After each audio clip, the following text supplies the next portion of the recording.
इस वक्त हमारे साथ ग्रेजुएट्स यूथ हैं जिन्होंने JKSSRB में फॉर्म भरा था और 4th क्लास की पोस्टें थी, तकरीबन 8 से 9 हज़ार के करीब पोस्टें थी। इन्होंने उसके लिए अप्लाई किया था, लेकिन बाद में जो है इनका कहना है कि जो JKSSRB है उन्होंने रूल्स में चेंजिंग की और जो ग्रेजुएट्स थे उनको लिस्ट से जो है वो बाहर निकाला है। अलबत्ता इनका ये भी कहना है कि जो फाइनल लिस्ट आई है उसमें भी काफ़ी जो है वो ग्रेजुएट है, अगर उनको वहाँ रखा गया है तो हमें क्यों नहीं रखा गया। और गवर्नमेंट ने जिस वक्त ये नोटिफिकेशन निकाली थी उसमें उस वक्त ग्रेजुएशन का कोई क्राइटेरिया नहीं था। तो हम इन्हीं से बात करेंगे और जानेंगे क्या मसला है और ये क्या चाहते हैं। तो क्या बताएंगे आप?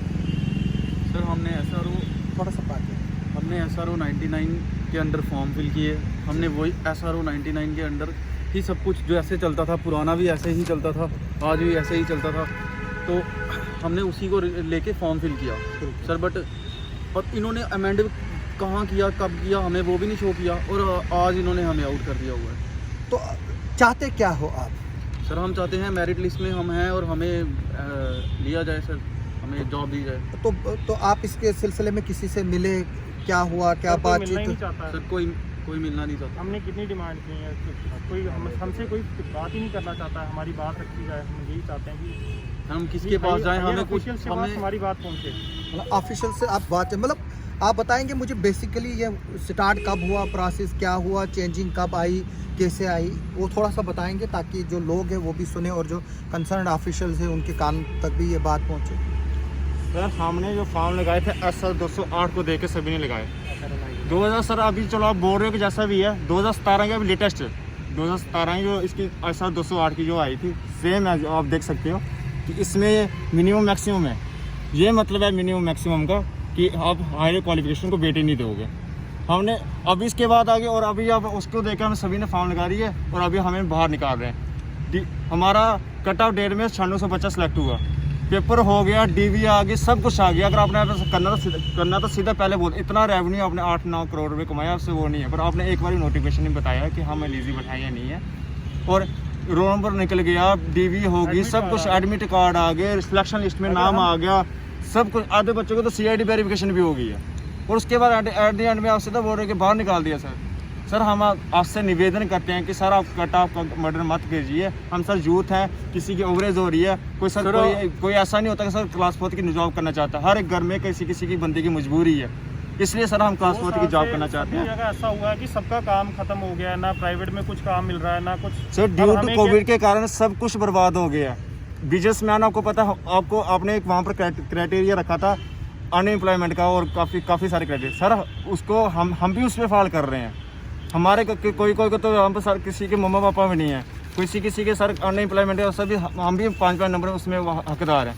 तो सर आज हम और निकल रहे हैं, ओवरेज हो रही है सर, सब कुछ है। हम आपसे हाथ जोड़ते हैं कि हमें मैरिट में कंसीडर किया जाए। तो आप कोर्ट भी गए थे, तो वहाँ से भी बताया जा रहा है कि आपने शायद वो केस हारा, तो अब आप आगे क्या करने जा रहे हैं? सर अभी तो हमने सुप्रीम कोर्ट का सोचा हुआ है और सर हम दिल्ली भी जाने के लिए तैयार हैं। हम यहाँ से कहेंगे हम भी एक इतना प्रोसीजर आपने ख़त्म कर दिया, सब हमने इतना रिलैक्स हो गए थे कि चल अभी कुछ नहीं होगा। एक बारी भी ऐसा नहीं है, हम फिर बाद में सुप्रीम कोर्ट का दिल्ली भी जाने के लिए तैयार है। सर अभी कम है, ऐसा नहीं है कि कम है, हम बहुत हैं अभी ड्यू टू कोविड के कारण, उसकी रिस्ट्रिक्शन के कारण हम कम आ रहे हैं। ये तो हम सभी प्लानिंग करें कि दिल्ली भी जाके वहाँ पर जंतर मंतर में वहाँ पर बैठने के लिए तैयार हैं हम सब। तो 2 किस्म की ग्रेजुएशन बताई जा रही है, जो आपने बोला कि उसमें लिस्ट में ग्रेजुएट भी। एक बताया जा रहा है कि अगर जैसे जिस दिन निकली, अगर उस दिन कोई ग्रेजुएट था तो उसके जो है वो एंटरटेन नहीं किया जाए। दूसरा ग्रेजुएट ये हुआ कि अगर जिस वक्त फार्म भरने की डेट थी, कोई BSc part first, BA part first में पढ़ रहा था या सेकंड में पढ़ रहा था या 3rd ईयर में पढ़ रहा था, क्योंकि वो जो है ग्रेजुएशन काउंट नहीं होती है। जो लिस्ट में इंक्लूडेड है कि वो ग्रेजुएट है कि यहाँ कोई आप जैसे ग्रेजुएट? सर एक हम जैसे भी हैं, हम जैसे भी सब है, हम जैसे भी हैं। सर उससे किसी को फर्स्ट डे आउट किया, किसी को सेकंड डे आउट किया, किसी को 1 मंथ के बाद आउट किया। सर कोई प्रोसेस, सर हमें वो नहीं, हम ये चाहते हैं अंडर ग्रेजुएट है या 12th वाला या कोई भी है, मेरिट में जो भी है उसको सभी को लगाओ। हमें सिर्फ ये चाहिए, हमें ये भी नहीं कि कोई ग्रेजुएट बीच में फंस गया है, वो हमें कुछ भी उनसे वो नहीं है। हम ये चाहते हैं जो मेरिट में आए हैं सभी को लगाइए। सर आप हर बार बोलते हैं, आप बार बार कहते हो कि मेरिट वाले को ही जॉब मिलेगी। मेरिट, हम भी सर मेरिट में है सर, हमें जॉब दो सर, हम भी मेरिट में ही फॉल बोलना चाहूँगा कि सरकार सबको बोल रही है पढ़ो, बच्चों को पढ़ाओ ताकि बच्चे आगे बढ़े। अब मैं आपको एक चीज़ बताता हूँ, जैसे मेरे साथ के जो मैं जिनके साथ पढ़ा हूँ, कोई भी मेरे को लगता नहीं है कि जिसने ग्रेजुएशन नहीं की होगी आज के टाइम पे। मतलब सरकार बोल रही है कि हमें 10वीं 12वीं पास का भी सोचना है, तो गवर्नमेंट बोलती है कि हमने काफ़ी स्कीमें जो है वो अनएम्प्लॉयड के लिए रखी है, मतलब उड़ान के तहत है, हमायत के तहत है, और लेबर दफ्तर में तो रोज जो है वो पूरा चार्ट लगा। तो अभी आपने वहाँ कोशिश नहीं की प्राइवेट सेक्टर की तरफ जाने के लिए? गवर्नमेंट जॉब ही क्यों? प्राइवेट में बात नहीं है, बोल रहे हैं बोलने से प्राइवेट सेक्टर। सर इन्होंने कोर्ट की बात बता रहा, हाई कोर्ट ने उन्होंने एक लफ्ज़ बोला कि यहाँ पर हाई जो क्वालिफाइड है वो छोटी जॉब के लिए सेटिस्फाई नहीं होगा। एक भैया है मेरे, वो 43 या 40 ईयर्स के हैं, वो 7,000 महीना कमाता है, वो 15,000 से सेटिस्फाई नहीं होगा, वो 7,000 से सेटिस्फाई हो जाएगा। नहीं, आप मुझे एक बात बता दीजिए कि इस वक्त जो गवर्नमेंट है उसको सिर्फ ये परेशानी आती है कि जब वो छोटी पोस्टों पर हाईली क्वालिफाइड लड़कों को लगाते हैं तो वो काम वो नहीं करते, यानी कि कल गेट कीपर लगाएंगे स्कूल में वो नहीं करेंगे, या कल झाड़ू पोंछा देना है 4th क्लास को वो नहीं देंगे। सर आपकी बात मानता सर, सबसे अच्छी एग्जांपल है आप जहाँ पर जब मार्केट में जाओगे ना, यहाँ पर जाइए कि वहाँ पर PhD वगैरह के MSc वगैरह सभी वहाँ पर कपड़ों का काम कर रहे हैं, कोई रेडी का काम भी कर रहे हैं। सर SPO भी लगाते थे तब, वहाँ भी ग्रेजुएट लगाते थे, डेली वेजर्स में भी ग्रेजुएट्स आते थे। सर हम तो परमानेंट वाले हैं सर, हम क्यों नहीं करेंगे? अगर इन्होंने 10th और 12th वालों को ही लेना है तो 35 प्लस वालों को लो ना, जो 35 के ऊपर है उनको 10th 12th वालों को लो। सर छोटे छोटे बच्चे सर अनएम्प्लॉयड कौन है? हम है सर 30 इयर्स वाले। अब आप 18-19 इयर्स वालों को अनएम्प्लॉयड नहीं बोल सकते। आज उनकी 12th हुई है तो आज ही उनको आप जॉब, जो आज 12th कर रहे हैं सर वो अनएम्प्लॉयड। तो आपने कोशिश की गवर्नमेंट में LG साहब से मिलने की या होम मिनिस्टर साहब आए थे? अपॉइंटमेंट नहीं मिलती सर, हमें दूर से ही अंदर ही नहीं जाने दे रहे, दूर सर। हमने क्या गलती की सर? हम अपनी ग्रेजुएशन की डिग्री भी सरेंडर करने के लिए तैयार हैं, उसको फाड़ने के लिए तैयार। आज तो ग्रेजुएशन को देख के लग रहा है कि घर वाले हमें डांट रहे हैं कि क्या तूने पढ़ के गुनाह कर दी, कौन सा क्राइम कर दी है। और मेरे को लग रहा है कि हमने माँ बाप ने हमारे अगर लाखों रुपये खर्चा किया है ना, तो बहुत गलती कर दी है। मेरे को लगता है कि 12वीं पढ़े होते शायद आज सभी जॉब कर रहे होते, उनको टेंशन नहीं थी। और हर एक गवर्नमेंट बोलती है कि ज़्यादा पढ़ो, आज ये पढ़ के हमें मिल रहा है। यार हम दुकान पे हर काम, यहाँ पर छोटे छोटे काम कर 8,000 महीना ले रहे हैं, वो हर एक ग्रेजुएट है, वो क्या वो काम नहीं कर रहा? वहाँ पर काम करने में कि हमें चल ठीक, हमें ले लीजिए 2 साल तक बता दीजिए, हम गेट कीपर बनने के लिए तैयार हैं, करेंगे जो काम। बॉन्ड साइन करवा लो सर, कोई ऐसा कोई है ही आपको लग रहा है जॉब छोड़ के चले गए, बॉन्ड साइन करवा सकते हैं सर हम। वो है ready to surrender our degree, और इससे ज़्यादा क्या चाहिए? तो ये है जो अनएम्प्लॉयड ग्रेजुएट है जिन्होंने SSRB में अप्लाई किया था, तो ये चाहते हैं कि इनके केस को जो है वो रिव्यू करें। तो आप कुछ ऐड करना चाहें? हाँ सर थोड़े दिन पहले हमने सबने देखा कि फिजिकल हैंडीकैप ने प्रोटेस्ट किया। सर कुछ बच्चे ऐसे हैं जिनकी एक टांग नहीं है, किसी की बाजू नहीं है, कुछ नहीं है।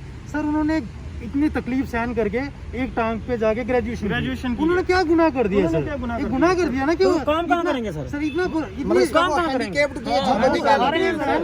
ग्रेजुएशन की उन्होंने, इसमें उन्होंने गलत कर दिया, उनको नहीं पढ़ना चाहिए। हम यहाँ पर अभी मिलने आए, नेता से मिलना, ये लड़का था, उसको बुला रहे थे, वो उसने मेरे को फ़ोन किया, कहता सर भाई मैं नहीं आ सकता क्योंकि पिछली बार 3,000 मैंने डैडी से कमाया था, डैडी करके कमाया, 2,000 मैंने यहाँ पे पिटिशन में दिया कोर्ट केस में कि हम नहीं चाहते कोर्ट केस सर, हम ना कैड में चाहते, हम नहीं लड़ना चाहते। हमें सर आपसे है कि हमसे निवेदन है, पर आप नहीं, हमारे सुनने कौन सुनेगा? मैं एक पॉइंट और रखना चाहूँगा सर, जैसे आपको पता है ग्रेजुएशन में हर कोई 60%, 70%, 80% से नहीं आता, कईयों के 50 होते हैं, 45 होते हैं, 40 होते हैं। अब जो 40% ले रहा है, 50% ले रहा है, वो तो फॉर्म ही नहीं भर सकता, क्योंकि मिनिमम परसेंटेज ये बोलते हैं 50%, 55%। JK बैंक ने फॉर्म निकाले, 50% के नीचे वाला फॉर्म नहीं भर सकता, वो ना ग्रेजुएशन के लायक के फॉर्म पेपर दे सकता है, ना वो 12th के पेपर दे सकता है, तो वो क्या करे? मतलब अगर उसने ग्रेजुएशन की है तो उसने गलती कर दी। कुल मिलाकर ये आवाज़ उठ रही है कि जम्मू कश्मीर में अनएम्प्लॉयमेंट रेट जो है वो सबसे ज़्यादा है, तो यहाँ पर जो है वो गवर्नमेंट को तवज्जो देने की ज़रूरत है। और जो ये अनएम्प्लॉयड यूथ है इनको उम्मीद है कि जो कि JK SSRB जो है और गवर्नमेंट जो है वो अपने डिसीजन को रिव्यू करेगी और जो लिस्ट है वो मेरिट बेस पर जो है वो सिलेक्शन करेगी। और इनका साफ ये मानना है कि अब जितनी ज़्यादा तालीम हासिल कर रहे हैं, एजुकेशन का जितना विस्तार हो रहा है, उतने ही इनको जो है वो सफ़र करना पड़ रहा है। इनका कहना है कि अनपढ़ जो है वो फिर इनसे बेहतर है, क्योंकि अनपढ़ को जो है वो जॉब मिल सकता है। यहाँ पर रिटायर्ड इंजीनियर्स को जॉब दिया गया, जबकि इसी तरह हमारे इंजीनियर्स भी लड़ रहे हैं, NYCs जो है वो लड़ रहे हैं, नरेगा का स्टाफ लड़ रहा है, NHM के स्टाफ जो है वो लड़ रहा है। हर तरफ से जो है वो गुहार आ रही है। हमारे कैजुअल लेबर जो है वो रेगुलराइजेशन के लिए तरस रहे हैं। डेली वेजर्स रेगुलराइजेशन के लिए तरस रहे। तो हमारी गवर्नमेंट से अपील है कि इसमें एक कम्प्रहेंसिव पॉलिसी बनाए। और सबसे बड़ी बात मैं कहूँगा कि जो अनएम्प्लॉयड यूथ है उसको अगर पोस्टें निकलती है, हर पोस्ट के लिए फार्म भरना पड़ता है और हर पोस्ट में जो है उसको खर्चा करना पड़ता है। तो मेरी जो SSRB है उससे रिक्वेस्ट है कि वो हर एक अनएम्प्लॉयड का एक ID जो है वो जनरेट करे, जिसमें उसका सारा डाटा जो है वो फीड हो और वो उस ID के बेस, उस ID के नंबर पर जो है वो अपना फार्म भरे, ताकि उसको जो है वो फोटोस्टेटों पे खर्चा ना करना पड़े, ट्रैवल करने पे खर्चा ना पड़े। अब सारी चीज़ें जो है वो ऑनलाइन होती है। तो मेरी रिक्वेस्ट है गवर्नमेंट से कि वो इस तरफ भी देखे, क्योंकि अनएम्प्लॉयड एक तो एक बहुत बड़ा इशू है। और दूसरा, जिस वक्त फार्म भरते हैं उसमें जो प्रोसेस होता है सर्टिफिकेट का, फोटोस्टेट का, ट्रैवल का, डाकखाने का खर्चा होता है, तो वो आज ऑनलाइन भी जो है वो अच्छी तरह से किया जा सकता है और वन टाइम ID जो है एक एम्प्लॉयड यूथ को दी जा सकती है। तो अब हम कोशिश भी करेंगे कि जो JK SSRB के जो खालिद जहांगीर साहब हैं, मैं उनसे भी कोशिश करूंगा कि इसका रिएक्शन जो है वो लें, और बाकी जो पोस्टें वहाँ पर पड़ी हैं जिनका रिक्रूटमेंट का प्रोसेस काफ़ी स्लो चल रहा है वो कब तक पूरा होगा, और जो है वो नई पोस्टें कब एडवर्टाइज होंगी, ताकि जो बाकी और अनएम्प्लॉयड यूथ जो है वो इसको उसमें फार्म भरें और अप्लाई कर सकें। आप सबका जो है मेरे YouTube चैनल को देखने का बहुत बहुत शुक्रिया। उम्मीद करता हूँ कि आप इस वीडियो को लाइक भी करेंगे और शेयर भी करेंगे। आप सबका बहुत बहुत शुक्रिया।